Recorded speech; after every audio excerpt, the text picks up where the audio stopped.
Okay, so good morning all of you. Welcome to my channel.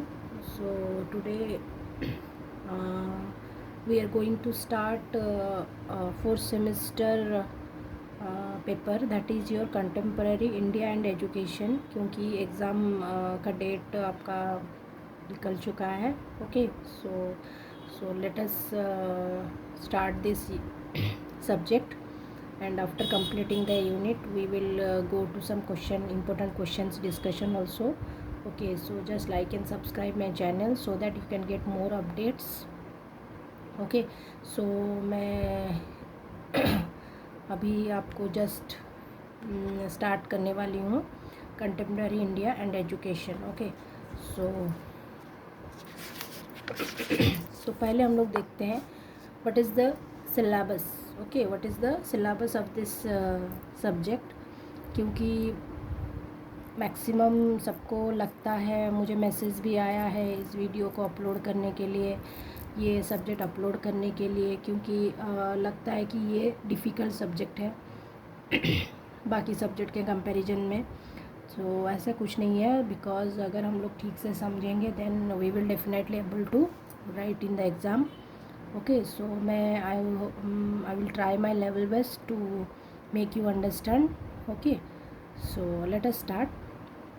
सो ये हमारा syllabus है. तो सिलेबस में जैसे कि आप देख रहे हैं there are different units. Okay, जो normally it is having 5 units. 5 unit में पहला है हमारा Indian constitution, then education as a fundamental right in the second unit, then concerns and issues contemporary Indian schooling, इसका issues and concerns. Then next आपका है understanding exclusion in schooling, and fifth unit is your secondary education concern and issues. Okay, so we will start with unit 1. सो पहले हम लोग देखते हैं unit 1 में actually क्या क्या हम लोग को पढ़ना है. ओके, सो क्योंकि ये थोड़ा थियोरेटिकल है तो I will just pick some important points and I will explain you. Okay, so see in unit 1 what we need to read, normative vision of Indian education, Indian constitution. तो पहले तो हम लोग को पढ़ना क्या है, कॉन्स्टिट्यूशन ऑफ इंडिया, उसका फीचर्स. देन उसके अंडर में हम लोग को पढ़ना है fundamental rights, directive principle of state policy, federal structure. Then next part में आपका है preamble of constitution, sovereign nation, democratic secular polity, liberty, equality, fraternity, justice, social, economic, political justice. Okay, so ये वीडियोस थोड़ा लंबा होने वाला है, सो हम लोग इसको पार्ट 1 पार्ट 2 करके कवर अप करने वाले हैं. Okay, so now let us start the first part, that is constitution of India. Okay, so let us move to the subject topic. तो देखिए पहला क्या है, इंडियन कॉन्स्टिट्यूशन. इसके बारे में तो आई होप आप लोग को सबको पता होगा कुछ ना कुछ. कॉन्स्टिट्यूशन क्या है एक्चुअली, हम लोग को पता है कि इंडिया क्या है, it is A union of state, बहुत सारे स्टेट्स हैं. ओके, सो कॉन्स्टिट्यूशन का अगर हम लोग जानना चाहेंगे what we exactly mean by constitution, तो कॉन्स्टिट्यूशन क्या है, ये एक डॉक्यूमेंट है. ये क्या है, ये एक रिटन डॉक्यूमेंट है जिसमें कि गवर्नमेंट्स का सारा रूल्स वगैरह वहाँ पे मेंशन किया गया है. So what is a constitution, a constitution is written document that contains a set of rules for a government. तो इसमें क्या है, सेट ऑफ रूल्स, जैसे कि political principles, structures, procedures, power, duties government of the government, क्या क्या होने वाला है, स्ट्रक्चर कैसा है, उसका पावर्स, गवर्नमेंट का पावर क्या है, ड्यूटीज़ क्या है, सारा प्रिंसिपल, सारा रूल्स हमारा कॉन्स्टिट्यूशन में है. Okay, so that is known as constitution. Constitution क्या है, ये एक रिटन डॉक्यूमेंट है that is for establishment of structure, procedure, power and duties of the government. Okay, so ये जो कॉन्स्टिट्यूशन ऑफ इंडिया है, the constitution India is world lengthiest written constitution with, हम लोग का जो इंडिया का कॉन्स्टिट्यूशन है वो बहुत बड़ा है, बहुत मतलब उसका कितना आर्टिकल्स है, 395 articles and 8 schedules are there for our constitution. Okay, तो ये जो पहली बार हुआ था, it was drafted by a committee, उसके चेयरमैन कौन थे, B.R. अम्बेडकर थे. ये जो पहली बार हुआ था, the Indian constitution was drafted by a committee appointed by the constituent assembly with B.R. Ambedkar as its chairman. तो B.R. अम्बेडकर चेयरमैन थे, उनके अंडर में कमेटी बना था और ये इंडियन कॉन्स्टिट्यूशन ड्राफ्ट हुआ था। तो ये कितना दिन लगा था एक्चुअली? कॉन्स्टिट्यूशन पहली बार बनाने में हम लोग को लगा था 2 years 11 month and 18 days, 2 साल 11 महीना और 18 दिन लगा था for the completion of this constitution. जो न्यू कॉन्स्टिट्यूशन आया वो adopt and sign by doctor, president कौन थे उस टाइम? डॉक्टर राजेंद्र प्रसाद। और कब हुआ था? 26 नवंबर 1949। ओके, तो ये कुछ पॉइंट्स है जो आपको इम्पोर्टेंट पॉइंट्स है जो आपको याद रखना है। कब हुआ था, किसके अंडर हुआ था, कौन अडॉप्ट किए थे, who signed this constitution and कितना दिन लगा था, ये सारा आप लोग को जानना है। ओके, देन हम लोग नेक्स्ट पॉइंट में जा रहे हैं। The constitution of India does extensive from western legal tradition in its outline and the principle of liberal democracy. Western legal tradition से इसका आउटलाइन किया गया है और ब्रिटिश पार्लियामेंट्री पैटर्न ये फॉलो करता है with lower and upper house. British parliamentary follow करके कॉन्स्टिट्यूशन बनाया गया। Okay, so this is the important part in this topic. Then यहाँ पे कुछ थ्योरीज लिखा गया है, थोड़ा बहुत हम लोग देख लेते हैं। मैं अभी आपको बताऊंगी, हम लोग का एक्चुअली दो सिस्टम है। एक है हमारा फेडरल सिस्टम और एक है यूनिटरी सिस्टम। यूनिटरी सिस्टम का मतलब क्या है? जो कि टोटल कंट्रोल है वो यूनियन गवर्नमेंट या फिर सेंट्रल गवर्नमेंट के हैंड में रहता है और वही उनको सारा कंट्रोल करते हैं। बट फेडरल सिस्टम क्या है? Federal system means both state and both centre दोनों के हाथ में रहता है पावर्स, एंड उसके हिसाब से वो कोऑर्डिनेट करके कोऑपरेट करके सारे पावर्स को कंट्रोल किया जाता है, वो है फेडरल सिस्टम। तो हमारा इंडिया जो है वो फेडरल सिस्टम फॉलो करता है। ओके, सो आपको आई होप आपको समझ में आया होगा यूनिटरी सिस्टम क्या है, फेडरल सिस्टम क्या है। फेडरल सिस्टम में हम लोग बोथ सेंटर एंड स्टेट का ओपिनियन लेते हैं। इंडिया क्या है? It is a federal system in which residual powers of registration remains with the central government similar to that of the Canada. मतलब कुछ पावर सेंटर के पास भी रहता है और कुछ पावर स्टेट के पास भी रहता है। Okay, so the constitution of provision for scheduled be added to constitution amendment. तो यहाँ पे देखिए हम लोग बोल सकते हैं इंडियन कॉन्स्टिट्यूशन को अगर हम लोग एग्जैक्टली डिफाइन करना चाहेंगे तो हम लोग उसको बोलते हैं quasi federal system. Quasi federal system, इसका मतलब क्या है? पर हम लोग तो समझे कि फेडरल सिस्टम क्या है।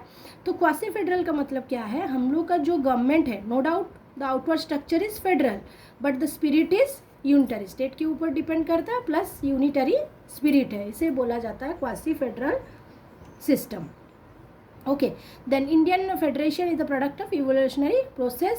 The Government of India Act 1935 introduced the element of federalism in the view of the fact that India was a country of continental size. यहाँ पे multi religious, multi racial, multilingual lesson है, यहाँ पे सारे culture के लोग रहते हैं। Okay, so government of India act 1935 introduce the element of federalism. ठीक है, इसीलिए यहाँ पे एलिमेंट ऑफ फेडरलिज्म इंडिया के लिए मतलब इंडिया के लिए हम लोग लिए। The word federal is now were used in the constitution of India. तो फेडरल कॉन्स्टिट्यूशन यूज़ किया जाता है इंडिया के लिए। ओके, तो आर्टिकल 1 में मेंशन किया गया है India that is Bharat shall be union of state. About the nature of Indian federal system, article 1 में लिखा गया कि भारत क्या है? It is A union of states.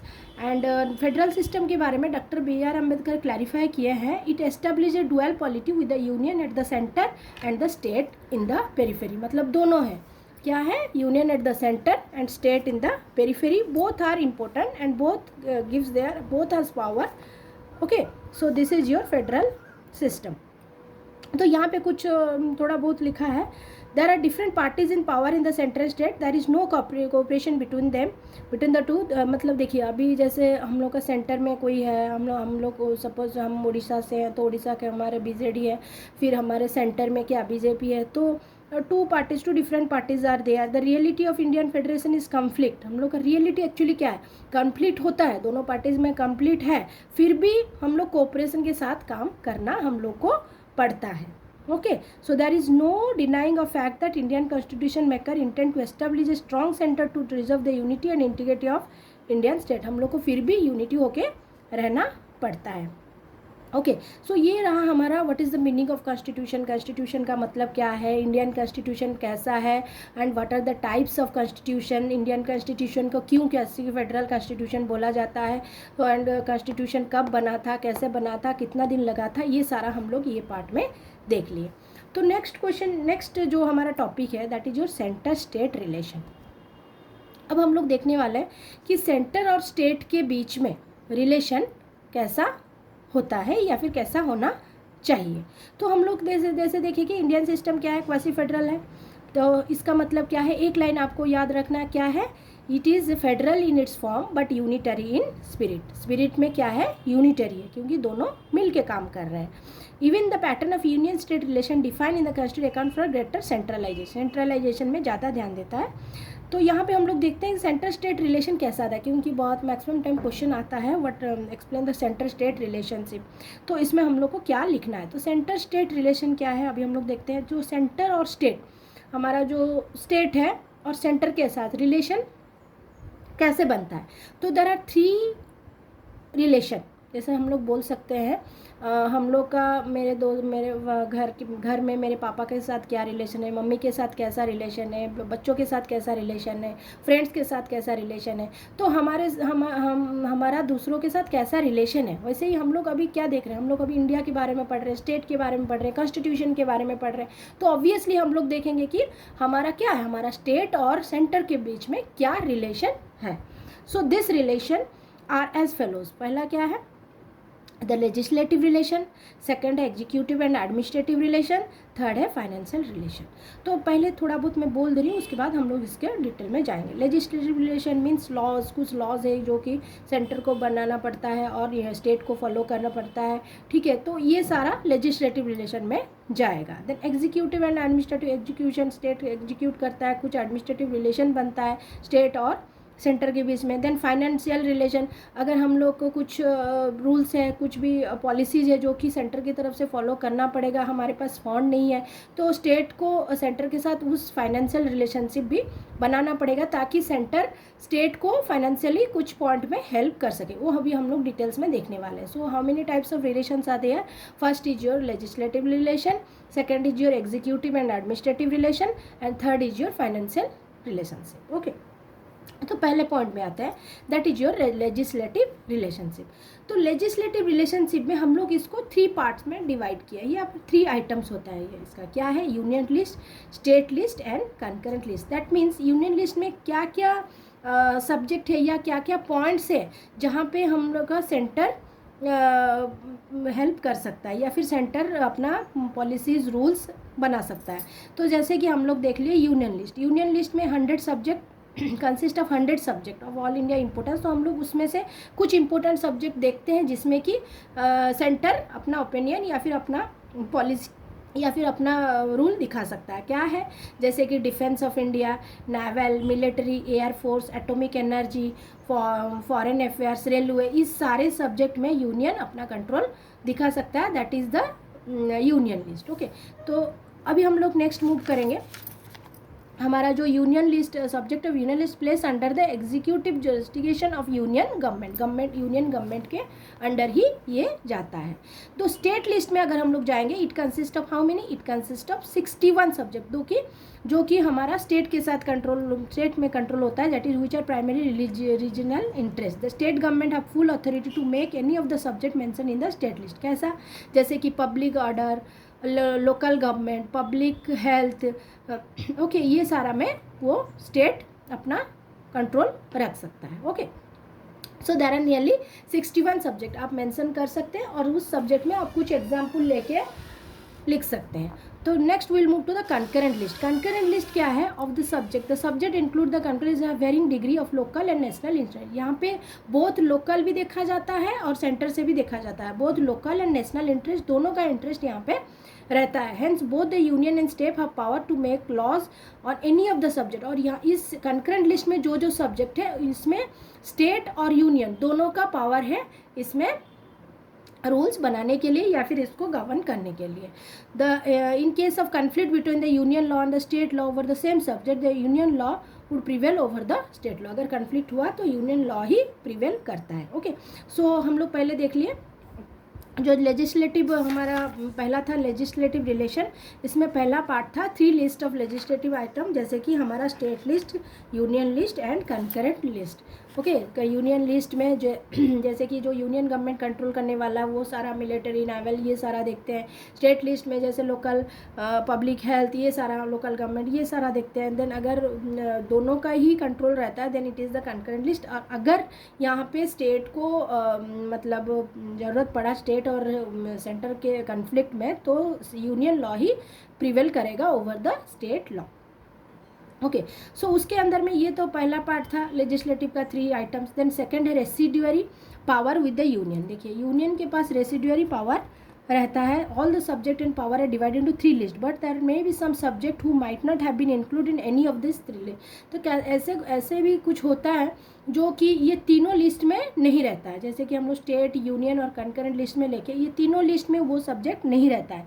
Such subject are known as residuary power. वो सब्जेक्ट में जब डील करना पड़ता है उसे बोला जाता है, वो पावर यूनियन का पावर को बोला जाता है रेसिड्यूअरी पावर। उसमें यूनियन ही लीड करने वाला है। In USA and Australia the residuary power है left to the state. USA Australia में क्या होता है, वहाँ पे जो रेसिड्यूअरी पावर है जनरली स्टेट को दिया जाता है but not to the union. But hence there is a state there is a state stronger than the center। तो क्या हो जाता है, स्टेट स्ट्रॉन्गर हो जाता है क्योंकि ऐसा कुछ पावर उसको मिला है, रेसिड्यूअरी पावर मिला है ताकि स्टेट अपना पावर दिखा सकता है। तो वहाँ पे यूनियन का कोई रोल नहीं है। तो उस केस में क्या हो जाता है, स्टेट स्ट्रॉन्गर हो जाता है। बट हमारे इंडिया में क्या होता है, जनरली इंडिया में हमारा residuary power left to the union. Okay, so it is the important part that residuary power are left to the union, जिसके लिए union is more stronger than the state. Okay, so this point is the residuary power with the union. Then हम लोग move करेंगे next point में, that is the power of parliament to the legislate on the state list in the national interest. अब हम लोग देखते हैं the union can pass a law on any of the subject. Union कभी भी कोई भी सब्जेक्ट ऑफ स्टेट लिस्ट में एक लॉ पास कर सकता है। कब पास करेगा, जब मेजॉरिटी ऑफ 2/3 ऑफ मेंबर, उनका स्टेट का 2/3 ऑफ मेंबर क्या है, प्रेजेंट रहे पार्लियामेंट और वोट करे, तभी यूनियन कुछ लॉ पास कर सकता है स्टेट सब्जेक्ट में। Okay, so this is also a point, the power of parliament to legislate on the state list. कब द पार्लियामेंट लेजिस्लेट कर सकता है state list in the national interest, कब, जब 2/3 of member are present in the parliament and go for voting. The next part is जो national emergency. देखिए कैसा कुछ भी नेशनल इमरजेंसी आ सकता है। जैसे रिसेंटली हमारा कोविड हुआ था, उस केस में क्या होगा, उस केस में अगर मतलब सेंटर कुछ रूल्स, कुछ जो गाइडलाइंस दे रहा था उसके हिसाब से स्टेट को भी फॉलो करना पड़ता था। पहले सेंटर में लॉकडाउन हुआ, फिर स्टेट में लॉकडाउन हुआ। सो this is the case of national emergency. इस केस में भी सेंटर अपना या यूनियन अपना लेजिस्लेटिव पावर दिखा सकता है। When proclamation of national emergency issued by the president, the scheme of division of power is set aside. अब डिवीजन पावर अभी हम लोग कुछ नहीं देखने वाले हैं, अभी इमरजेंसी आ गया है, ठीक है। Union parliament has authority to pass a law even on those subject which are included in the state list. State list में इंक्लूड है बट यूनियन गवर्नमेंट ही उसमें क्या कर रहा है, लॉ पास कर रहा है। एंड दस in case of emergency Indian constitution becomes unitary. हम लोग पहले ही देखे थे क्वासी फेडरल का मतलब क्या है, ये हम लोग का फेडरल है but federal in form but unitary in spirit. अभी जैसे होता है ना कि हम लोग घर में मतलब हमारे फैमिली में ही भाई बहन के साथ क्या होता है, ऐसे ही झगड़ा नोक होते रहता है। बट जब हमारे बाहर से कुछ प्रॉब्लम्स आता है, कुछ इश्यूज आता है, तो हम लोग क्या हो जाते हैं, यूनिट हो जाते हैं, यूनिटरी स्पिरिट हमारा है। वैसे ही इंडिया में नो डाउट हमारा फेडरल सिस्टम है कि हमारा कंट्रोल डिवाइड हुआ है, स्टेट के पास है, सेंटर के पास है, but quasi federal that is federal in form but unitary spirit. Spirit हमारा कैसा है, स्पिरिट हमारा यूनिटरी है। ओके, सो दस इन केस ऑफ इमरजेंसी आता है तो क्या हो जाता है, Indian constitution becomes unitary. Okay, so this is the case of national emergency, जहां पे भी लेजिस्लेटिव पावर दिखा सकता है union. The next on request from the state. कभी कभी ऐसा होता है स्टेट रिक्वेस्ट करता है, the union can pass law on the state list. State list में लॉ पास कर सकता है यूनियन, कब, इफ़ टू और more state legislator desire and pass A resolution. हम उनको चाहिए कि यूनियन कुछ अपना मतलब कंट्रोल रखे, यूनियन कुछ इसके बारे में सोचे या इसके बारे में कुछ करे। तो स्टेट लिस्ट में जो सब्जेक्ट आ रहा है उसके बारे में अगर स्टेट रिक्वेस्ट देता है सेंटर को, तब भी सेंटर अपना पावर दिखा सकता है। Such a law passed by the parliament will be applicable to those state which have asked, और वो स्टेट को अप्लीकेबल होगा जो कि इनके बारे में प्रपोजल दिए हैं। Such a law is valid for only 1 year. This is important because ये जो लॉ है ये 1 ईयर तक ही वैलिड है। 1 ईयर तक ही यूनियन अपना कंट्रोल या फिर लॉ पास कर सकता है। जो स्टेट इसमें इंटरेस्टेड होते हैं, that is the request from the state. Okay, so next we will move to the next part, that is your international treaties and agreement. International treaties में क्या होता है, जो एग्रीमेंट्स है, the parliament has the power to make laws on any subject included in state ली to implement any international treaty. International treaty के लिए ये यूनियन अपना पावर दिखा सकता है। It should be noted that no other federal constitution has such provision, और ऐसा प्रोविजन कोई भी कॉन्स्टिट्यूशन में नहीं है except India. Okay, international treaties में भी एग्रीमेंट्स भी यूनियन गवर्नमेंट अपना लॉ पास कर सकता है। देन ड्यूरिंग प्रेसिडेंट रूल कब होता है, जब फेल्यूर ऑफ कॉन्स्टिट्यूशन, मतलब स्टेट में कॉन्स्टिट्यूशन, स्टेट का मतलब मेंटेनेंस ठीक से नहीं हो पा रहा, तो उसका जो सिस्टम है पूरा बिगड़ गया है, तब अभी क्या हो रहा है, प्रेसिडेंट्स रूल अप्लाई किया जाता है। तो ही में declare the power of the legislative state shall be exercisable under the authority of the parliament. Okay, parliament के अथॉरिटी के अंडर ही ये चलने वाला है। Then power of parliament to legislate for union territories. The parliament क्या है, union territories को भी लेजिस्लेट करता है। The distribution of legislative and executive power do not apply to the union territory for which the parliament is empowered to legislate on any subject included in all 3 list. कोई भी 3 list में कोई भी subject हो, ये parliament legislate करने वाला है। ओके, सो आई थिंक आपको समझ में आया होगा। तो मैं आपको ये बताऊंगी कि जस्ट मैं मेरा वीडियो वॉच करने के बाद आप थोड़ा सा बुक को देखिए, आप थोड़ा सा अच्छे से पढ़िए, then you will understand easily and you can easily write in the exam. ऐसा कुछ भी डिफ़िकल्ट नहीं है। ओके, सो पहला पॉइंट हम लोग का ख़त्म हो चुका है द स्टेट सेंटर रिलेशनशिप में, जैसे कि लेजिस्लेटिव रिलेशनशिप। तो नेक्स्ट हमारा रिलेशनशिप क्या था, एग्जीक्यूटिव एंड एडमिनिस्ट्रेटिव रिलेशनशिप। तो अब एग्जीक्यूटिव एंड एडमिनिस्ट्रेटिव रिलेशनशिप में हम लोग देखते हैं क्या क्या है। पहला है एग्जीक्यूटिव पावर होना चाहिए, obligation of state and the union, obligation होना चाहिए, then control of the union over states. तो हम लोग एक एक पॉइंट करके इसको देखते हैं क्या है इसमें।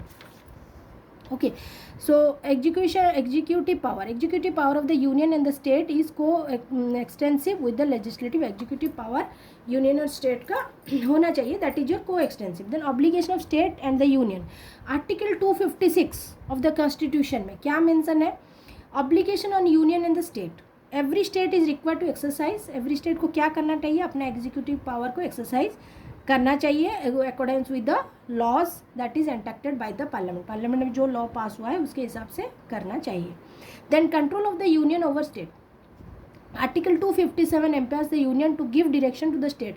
कब आर्टिकल 257 में ये मेंशन किया गया कि कब यूनियन अपना डायरेक्शन स्टेट को दे सकता है, to ensure that exercise of executive power every state shall not impede of previous exercise of executive power of the union. Union के ऊपर कुछ इफेक्ट इसका नहीं आना चाहिए। तो construct and maintain means of communication of military, communication of national और military importance, जैसे कि हम लोग का मिलिट्री इंपॉर्टेंस, मिलिट्री में भी कुछ इफेक्ट नहीं होना चाहिए, ठीक से एक्सरसाइज होना चाहिए।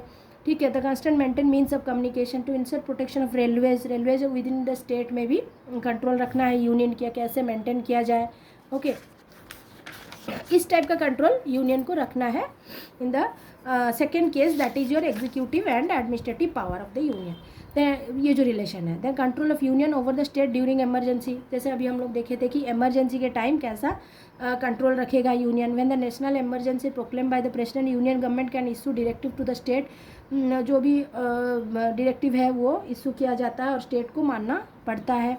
ओके, फाइनेंशियल इमरजेंसी में भी हो सकता है, this include reduce salaries allowance too, ऐसा हो सकता है कि जब हम लोग का फाइनेंशियल इमरजेंसी आएगा तो स्टेट का जो भी एम्प्लॉयज़ हैं उनका मतलब कंट्रोल रहता है यूनियन क्या कि वो उनका सैलरी को रिड्यूस कर पाए कुछ देने के लिए, इस इमरजेंसी को अवॉइड करने के लिए। इस इमरजेंसी को कैसे हम लोग देखेंगे इस फाइनेंशियल इमरजेंसी में, this include reduce salary allowances ये सारा रिड्यूस करता है।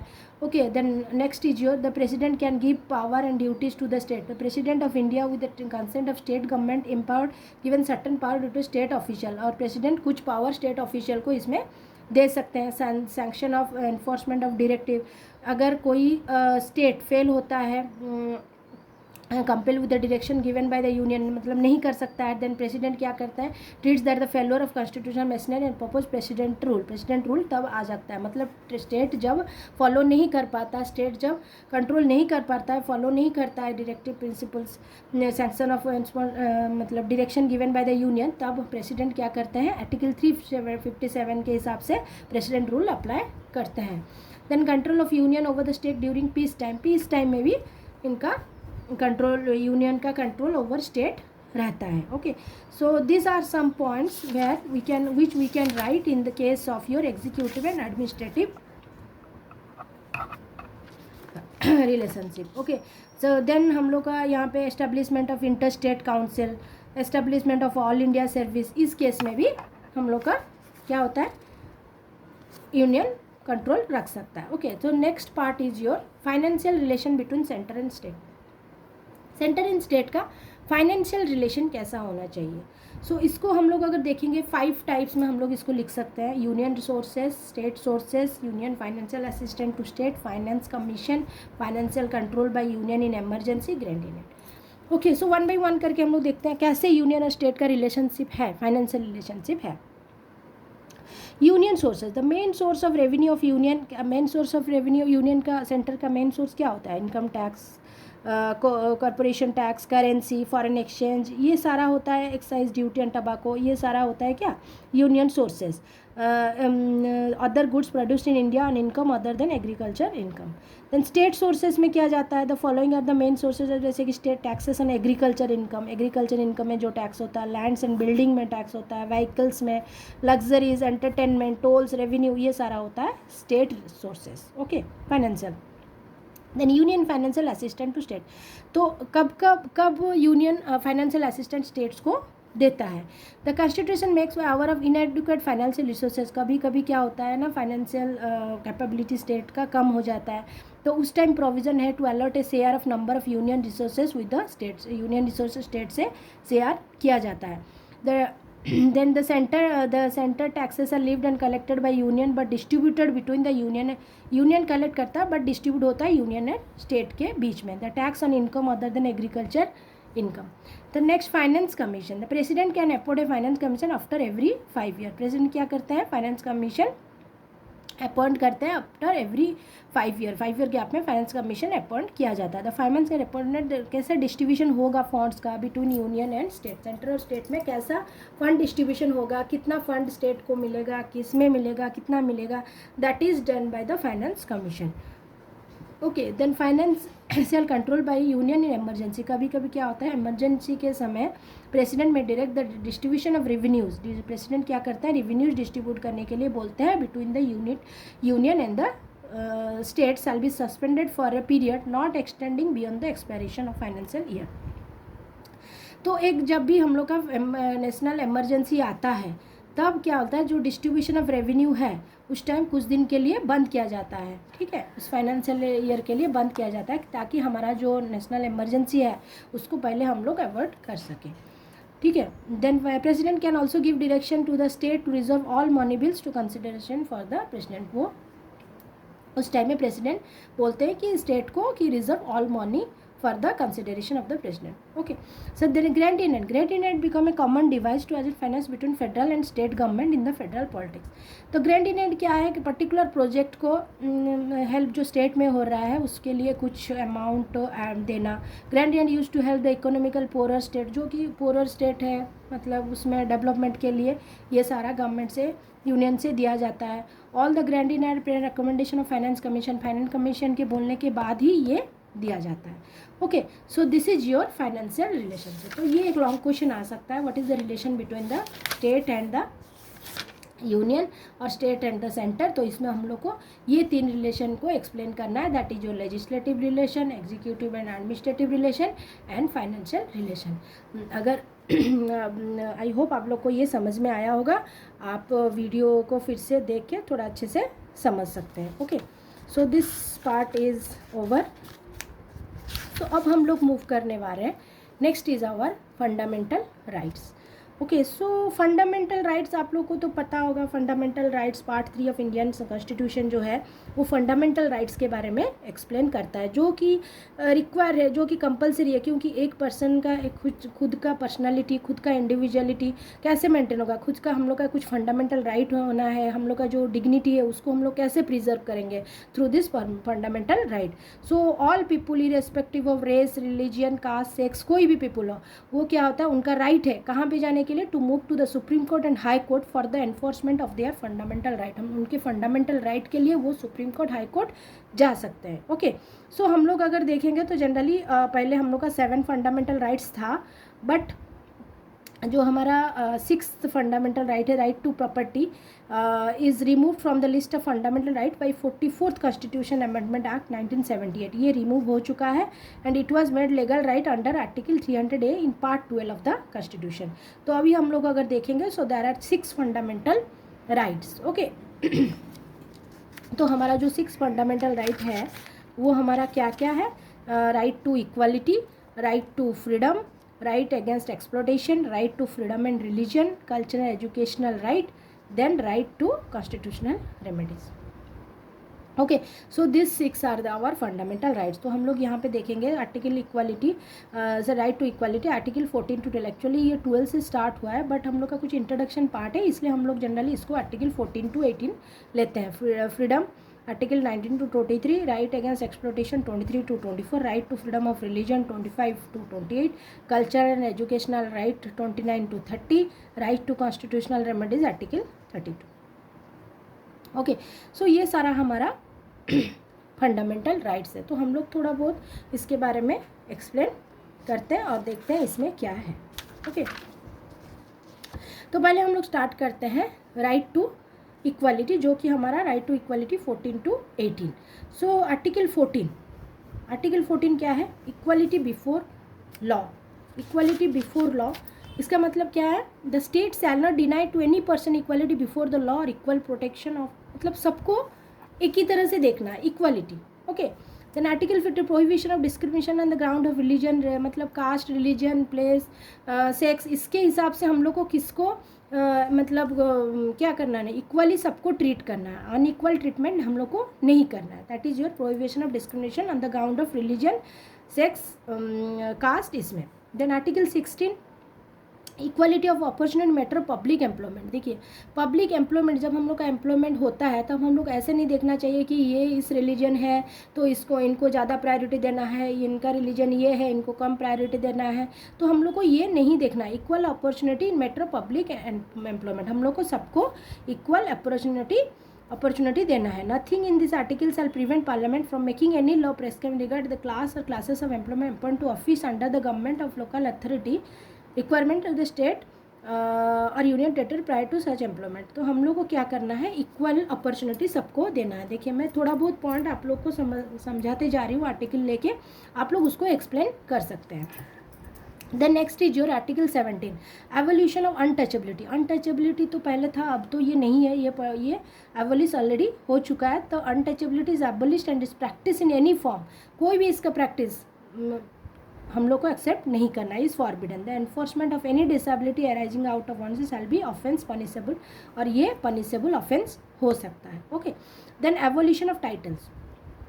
Evolution of title article 18, no title, okay, no title not being military academic nation shall be conferred by the, कोई भी टाइटल हम लोग को कन्फर्ड बाय द स्टेट नहीं हो सकता है। No citizen of India shall accept any title from the foreign state, foreign state से कोई टाइटल एक्सेप्ट नहीं कर सकते हैं। So this is your evolution of title.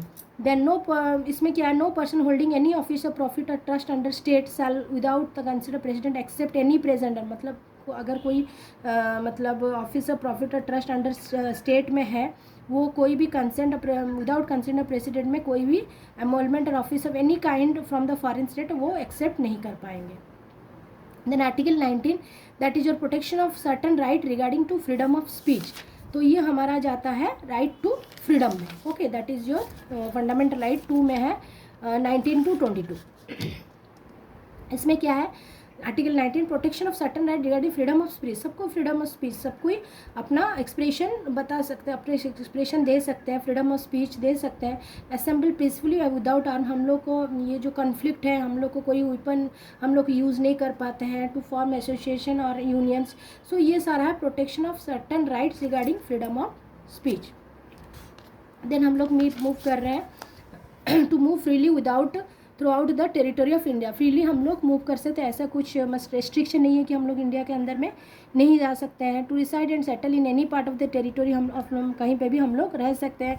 So this is your article 19। देखिए यहाँ पे कुछ थ्योरी दिया गया है, आप लोग थोड़ा बहुत इसको देख सकते हैं। मैं जस्ट आपको बताते जा रही हूँ आर्टिकल क्या है और आर्टिकल का मीनिंग क्या होता है। ओके, देन जब हम लोग क्वेश्चन डिस्कशन करेंगे, just like and subscribe the channel, क्योंकि जब क्वेश्चन डिस्कशन करेंगे तब हम लोग को और थोड़ा डीप हम लोग क्वेश्चन में जा सकेंगे और उस टाइम हम लोग डिस्कशन कर सकेंगे कि कौन से क्वेश्चन में हम लोग को कैसा आंसर लिखना है।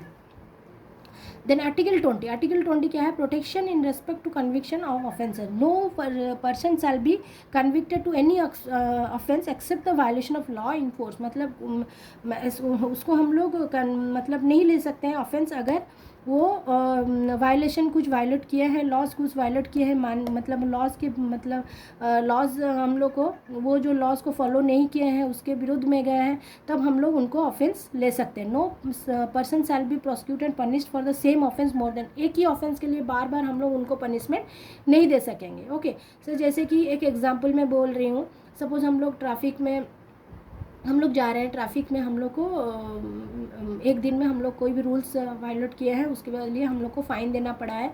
तो हम लोग एक रिसिप्ट को हम लोग को जो फ़ाइन दिया, आजकल तो रिसिप्ट नहीं है, चालान हो गया है ऑलरेडी, आप लोग को आरटीओ में जाके चालान भरना पड़ेगा। बट फिर भी बोल रही एग्जांपल, पहले क्या होता था, तो अगर उसी दिन आप फिर से कोई भी ऐसा टाइप का प्रॉब्लम हो रहा है, आपको फिर से ट्रैफिक पकड़ रहा है, तो आप लोग को ये फ़ाइन देना नहीं पड़ेगा, क्योंकि एक दिन में आप उसके लिए 2 बार मतलब फ़ाइन नहीं दे सकते। तो इससे सिमिलरली हम लोग को 2 बार एक ऑफेंस के लिए हम लोग पनिश नहीं कर सकते हैं। No person accused of any offence shall be compelled to witness against witness. खुद के हिसाब से खुद को विटनेस नहीं दे सकते हैं। So this is your article 20 protection respect of conviction for offence. Okay, this is also important. So next is our article then article 21 protection of life and personal liberty. खुद का लाइफ और personal liberty को हम लोग कैसे protect करेंगे, that is your article 21. Then right to education article 21 है, इसमें हम लोग क्या देना है, free and compulsory education to all children. देखिए ये 21 में क्या है, protection of life and personal liberty, उसी के अंदर जा रहा है एजुकेशन. ठीक है, हम लोग अपना लाइफ को कैसे प्रोटेक्ट करेंगे, थ्रू एजुकेशन. तो हम लोग इसको ले सकते हैं आर्टिकल 21A. हम लोग फ्री एजुकेशन दिया जाता है the age of 6 to 14 year age a state में बी लॉ डिटरमाइन. मतलब स्टेट फ्री एजुकेशन दिया जाता है, right to education, that is from the a child of from the age of 6 to 14 year. Then article 22 है हमारा protection against arrest and detention in certain cases. So इसमें क्या है, no person who is arrested shall be retain custody without being inform. हम लोग किसी को भी कस्टडी में रख नहीं सकते हैं without inform. As soon as the ground of such arrest he be denied to right of concern. मतलब हम लोग विदाउट इन्फॉर्मेशन में किसी को हम लोग यहाँ पे प्रिजन में नहीं रख सकते हैं. और जिसको भी हम लोग रखेंगे, every person who is arrested detained shall be produce nearest magistrate में प्रोड्यूस होना है बिफोर मतलब 24 आवर के अंदर में ही हम लोग अगर उनको प्रिजन में लिए हैं तो हम लोग उनको प्रोड्यूस करना है. Okay, so this is the protection against the arrest and detention in certain cases. Then हम लोग जा रहे हैं, next is our article 23. Article 23 हमारा जाता है जनरली राइट अगेंस्ट एक्सप्लोटेशन में. सो यहाँ से हमारा स्टार्ट हुआ है राइट अगेंस्ट एक्सप्लोटेशन. तो ये क्या है, article 23 prohibition of traffic in human being and force labour. मतलब हम लोग जैसे कि आजकल क्या होता है, बच्चों को लेके बाहर में बेच देते हैं, या फिर फोर्स लेबर मतलब किसी को ज़बरदस्ती लेबर करने के लिए बोलते हैं, काम करने के लिए बोलते हैं, that should be avoided. So this is your article 23. ठीक है, traffic in human beings and beggar and other similar forms or force labour को are prohibited. Nothing in this article shall prevent the state from imposing compulsory service. तो ये है आपका article 23, जिसमें है क्या, ट्रैफिकिंग और फोर्स लेबर को हम लोग को प्रोहिबिट करना है. Then article 24 prohibition of employment children factory. जैसे कि छोटे बच्चे, 14 साल से कम बच्चे क्या होता है फैक्ट्रीज में काम करते हैं, वो सारा हम लोग को देखना है. That is also a offence. So prohibition of employment of children in factories, okay, तो ये भी हम लोग का ऑफेंस में जाता है। Then article 25 freedom of conscience and free profession practice propagation of religion. तो ये क्या है हमारा article 25 to 28 freedom, right to freedom of religion में जाता है। Right to freedom of religion means यहाँ पे देखिए पहला freedom of conscience and free profession practice and propagation. अगर हम लोग कोई भी मतलब रिलीजन में है, ठीक है, कोई भी रिलीजन में है, हम लोग को कोई दूसरे subject to public order morality health nothing to be article, तो हम लोग को क्या ज़बरदस्ती हम लोग को जैसे कि wearing and carrying of kirpan shall be deemed to be include in profession of Sikh religion. ज़बरदस्ती हम लोग किसी को नहीं बोल सकते हैं कि ये करना चाहिए, ये रिलीजन अपनाना चाहिए, या फिर कोई रिलीजन में है दूसरे रिलीजन को हम लोग को जाने के लिए वो रिलीजन मना नहीं कर सकता। तो ये हमारा क्या है, फ्रीडम है। Okay, the freedom to manage religious, then article 26 subject to public order morality health every religion domination, मतलब सबका सब रिलीजन को हम लोग को देखना है। ओके, टू एस्टेब्लिश मेंटेन इंस्टर religion to manage own affairs, मतलब रिलीजन में अपना अफेयर मैनेज करना। Freedom as a payment of taxes for promotion of any religion, कोई भी रिलीजन को हम लोग ज़बरदस्ती नहीं कर सकते कि आप ये रिलीजन में आप लोग को ये टैक्स देना पड़ेगा, ये करना पड़ेगा आपको, मतलब कोई भी एक्स्ट्रा चीज़ देना पड़ेगा, एक्स्ट्रा पैसा देना पड़ेगा, टैक्स देना पड़ेगा, कोई रिलीजन को हम लोग ज़बरदस्ती नहीं कर सकते। तो उनका ये फ्रीडम है। Okay, so article 27। Then article 28 freedom as to attend a religion institution religion worship in certain education institute. हम लोग ज़बरदस्ती मतलब कोई पर्टिकुलर मतलब किसी को हम लोग मना नहीं कर सकते कि ये आप नहीं कीजिए, ये रिलीजन को आप फॉलो नहीं कीजिए, हम लोग किसी को भी नहीं कर सकते। Freedom as to attend at religious, हम लोग कोई भी रिलीजियस इंस्ट्रक्शन और रिलीजियस वर्शिप में ले सकते हैं। No person attending any educational institution recognised by the state और receiving aid out of state funds shall be required to take part in any religious instruction that may be important in such institution. The next है हमारा article 29 protection of interest of minorities. Minorities क्या होते हैं, जो कम major मतलब जिनका majority कम होता है, मतलब कम पर्सन्स जो होते हैं, मतलब जैसे कि माइनॉरिटीज़ हैं उनको बोला जाता है माइनॉरिटीज़। जो any section of India residing in the territory of India any part of distinct language culture, तो वो माइनॉरिटीज़ हैं। तो no citizen shall be denied admission, तो उनको हम लोग ऐसे डिनाई नहीं कर पाते हैं कि आप एडमिशन नहीं ले सकते, आप अपना ये पढ़ नहीं सकते, उनका कास्ट रिलीजन माइनॉरिटीज़ की वजह से हम लोग ये नहीं कर सकते। उनका इंटरेस्ट भी हम लोग को प्रोटेक्ट करना है, that is your protection of interest of minorities. Then article 30 right of minority to establish admit educational, वो भी अपना एजुकेशनल इंस्टीट्यूट सेटअप कर सकते हैं, पढ़ सकते हैं। So that is your article 30। Then next is your article 32 remedies for the enforcement of right conferred by the part. तो इसमें हम लोग क्या देखते हैं, for re enforcement of rights conferred by this part, the right to move to Supreme Court, हम लोग the right to move to Supreme Court by appropriate proceeding for as, हम लोग को कोई भी जैसे हम लोग पढ़े थे पहले कि हम लोग का राइट है, हम लोग सुप्रीम कोर्ट को मूव कर सकते हैं। ओके, सो एनी अगर हम लोग का कोई भी फंडामेंटल राइट में कुछ भी प्रॉब्लम हुआ, हम लोग को ये फ्रीडम नहीं मिला, तो हम लोग का ये है कि हम लोग सुप्रीम कोर्ट में the right to move to Supreme Court by appropriate proceeding and the supreme Court shall have the power to issue director और ऑर्डर, उनका भी पावर है। Okay, so this are your fundamental rights. Okay, so that is our, there are 6 fundamental rights. Okay, so that is right to equality article 14 to 18, right to freedom article 19 to 22, right against exploitation article 23 to 24, right to freedom of religion article 25 to 28, then culture and education right article 29 to 30, then right to constitutional remedies that is article 32, right to property हमारा cut चुका है, इसलिए हम लोग यहाँ पे 31 नहीं पढ़े हैं। Okay, so this are your 6 fundamental right. और इसके बारे में मैं आपको, आई होप आप लोग को थोड़ा बहुत समझ में आया होगा, बट आप लोग को क्या करना है, प्रैक्टिस करना है, लर्न करना है। ओके, तो मैं कुछ क्वेश्चंस आपको कराऊंगी जिसको कि आप एग्ज़ाम के लिए जाने से पहले थोड़ा देख के जाइए, और एग्ज़ाम के देने के बाद भी अब आप आके वेरीफाई कर सकते हैं। वो ये यूनिट ख़त्म होने के बाद हम लोग डिस्कस करेंगे। सो आई होप आप लोग को यहाँ तक समझ में आया होगा. In the next part of this video we will start with directive principle of state policy, और इसको हम लोग टोटल यूनिट को कवर करने वाले हैं नेक्स्ट वीडियो में. ओके, सो आई होप आप लोग को अच्छा लगा होगा, समझ में आया होगा. So just support me and subscribe my channel, like and subscribe my channel to get more updates. Okay, so thank you very much for watching the video. Thank you. Bye all of you.